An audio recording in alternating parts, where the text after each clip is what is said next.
नमस्कार मित्रांनो, भारत ही संतांची, थोरांची, महंतांची, शूरवीरांची, स्वातंत्र्य सैनिकांची भूमी।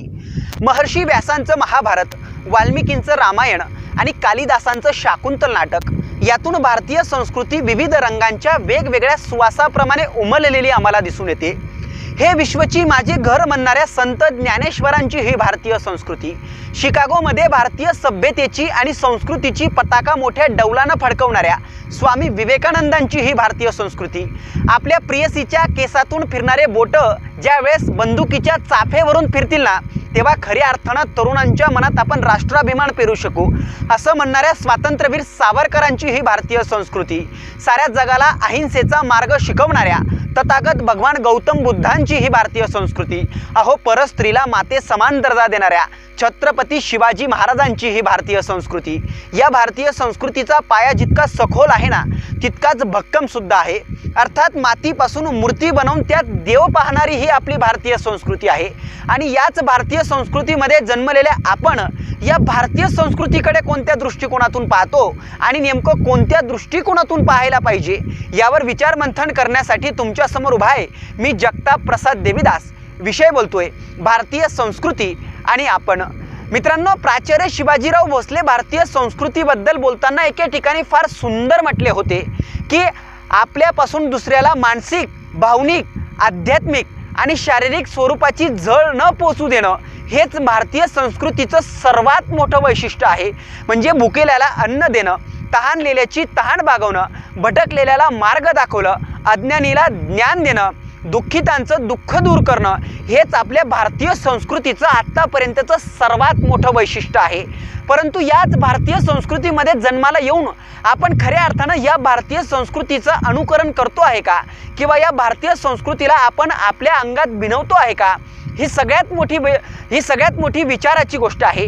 कारण 1990च्या दशकानंतर भारतानं अर्थव्यवस्थेची कवाडं उघडली आणि या नुकत्याच उघडलेल्या कवाडातून जागतिकीकरणाचं वारं मोठ्या प्रमाणात आपल्या देशात यायला लागलं आणि या जागतिकीकरणाच्या वाऱ्यांवर स्वार होत वेगवेगळ्या प्रकारचे सण, उत्सव आणि संस्कृत्या आपल्या भारतात मुसंड्या मारायला लागल्या आणि भारतीय संस्कृतीचं मोठ्या प्रमाणात अंधानुकरण व्हायला लागलं। म्हणजे वेगवेगळ्या प्रकारचे सण आणि उत्सवानं भारतीय संस्कृतीला पाश्चिमात्य संस्कृतीचा मुलामा चढायला लागला।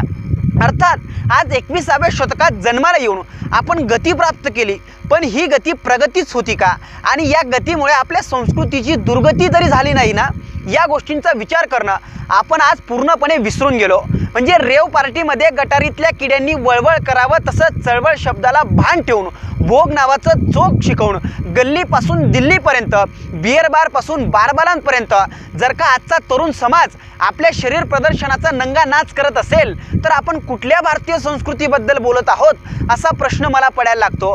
परंतु आजच्या तरुण पिढीनं एक लक्षात घ्यावं की जर का अर्धे कपडे घालणं आपली फॅशन असेल, आपण जर का पाश्चिमात्य संस्कृतीचं अनुकरण करत असू, तर निश्चितच तुम्ही एक गोष्ट लक्षात घेतली पाहिजे कि अगर कम कपड़े पहनना हमारी फैशन है तो हम बहुत ही आबागी है, क्योंकि इस मामले में जानवर भी हमारे आगे है।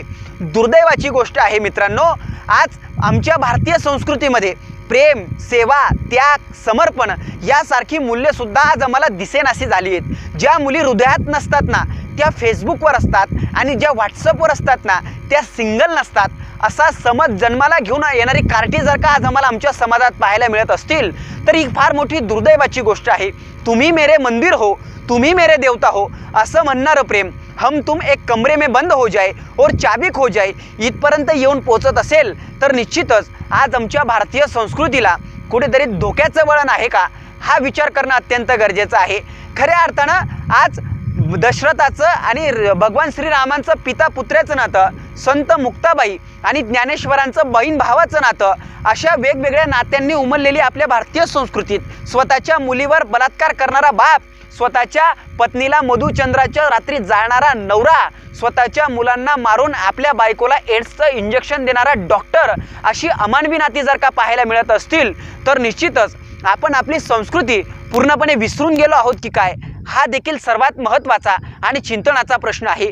अतिथी देवो भव, मातृदेवो भव अशी परंपरा असणाऱ्या आमच्या भारतीय संस्कृतीत अतिथी येऊच नाही म्हणून जर का आम्ही विचार करणार असोत कुत्र्यापासून सावधान अशा पाटी आम्ही आमच्या घरावर लावणार असू तर निश्चितच आम्ही आमच्या भारतीय संस्कृतीत राहून आम्ही आमच्या भारतीय संस्कृतीला विसरून गेलो आहोत, ही सर्वात मोठी वस्तुस्थिती आहे। म्हणून आपण ज्या संस्कृतीत राहतो त्या संस्कृतीप्रमाणे आपण जगलं पाहिजे आणि इतरांना देखील जगू दिलं पाहिजे।